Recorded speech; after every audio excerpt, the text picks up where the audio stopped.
अस्सलामुअलैकुम, welcome to student tube. आज के इस लेक्चर में चैप्टर 9 वेरिएशन एक्सरसाइज है 9.4। क्वेश्चन है 2। अब क्वेश्चन नंबर 2 में है, आप अपनी बुक में देख सकते हैं। When a body falls from rest its distance from the starting point varies as the square of the time it has been falling. अब एक बॉडी है, एक जगह पर रेस्ट कर रही थी, यानी कि जहाँ पर वो बॉडी थी वहाँ से अगर वो फॉल करती है तो उसका डिस्टेंस क्या होगा स्टार्टिंग पॉइंट से, उसका जो वेरी है वो क्या होगा as a square of the time. अब उसे टाइम भी कितना लगता है जब वो वहाँ से डिस्टेंस उस कितना वो रेस्टिंग पॉइंट से बनाती है अपना डिस्टेंस जहाँ पर वो गिर रही है। ठीक है। If a body false through 402 upon 2 feet in 5 seconds. ठीक है, 5 सेकेंड में अगर वो इतनी फासले पर गिरती है, how far does it fall in 10 seconds, यानी कि फिर हमें बताना है कि वो अगर 10 सेकेंड्स लेगी तो वो कितना दूर गिरेगी। Also how far does it fall in the 10th second. ठीक है, तो चलें। सबसे पहले according to the given condition क्या है। Starting point varies as the square of the time. Starting point varies as the square of the time. ठीक है, टी स्क्वायर। अब s इज इक्वल टू क्या है, के टी स्क्वायर। ठीक है, वेरीज की जगह क्या आ गया, के और T square. So K is equal to s upon T square.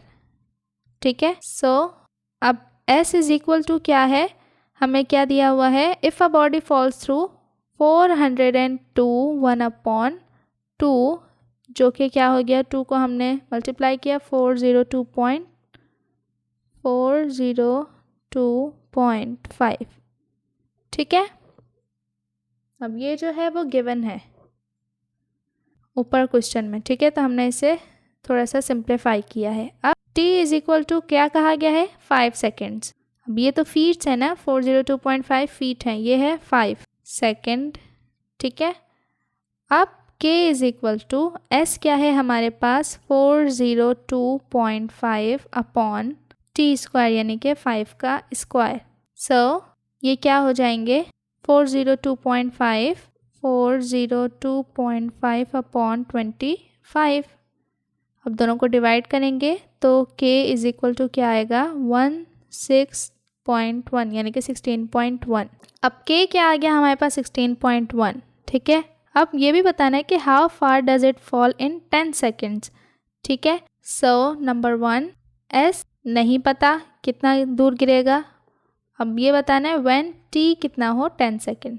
ठीक है, सो s इज इक्वल टू क्या आ जाएगा, 16.1 और 10, दोनों का हमने मल्टीप्लाई करना है, यानी कि k और t ये रहा जैसे s is equal to k T. So s is equal to t तो हमें दिया हुआ है, k हमारे पास वैल्यू आ गई, तो इन दोनों को हमने मल्टीप्लाई किया तो ये हो जाएगा 1610 फीट। तो 10 सेकेंड में ये इतना दूर गिरेगा।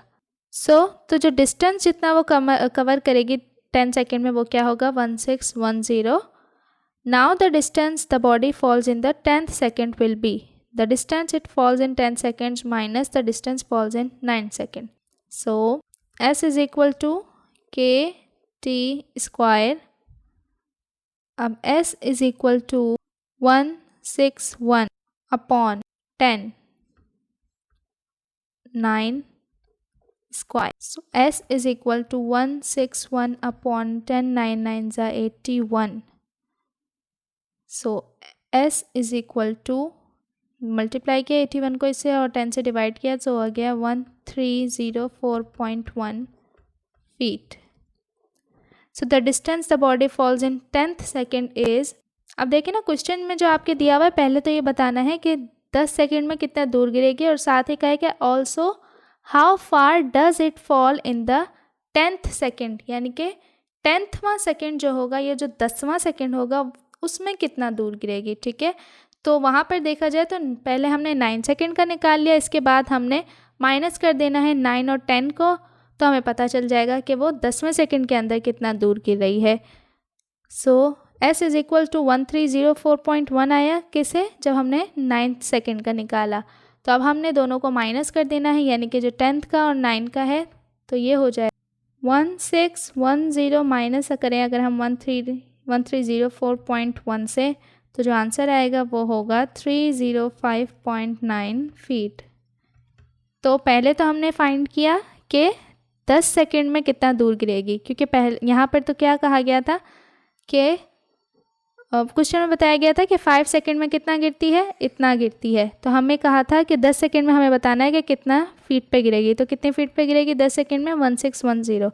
फिर ये बताना था कि 10वें सेकंड में कितना दूर गिरेगी, तो 10वें सेकंड में गिरेगी 305.9 फीट पे।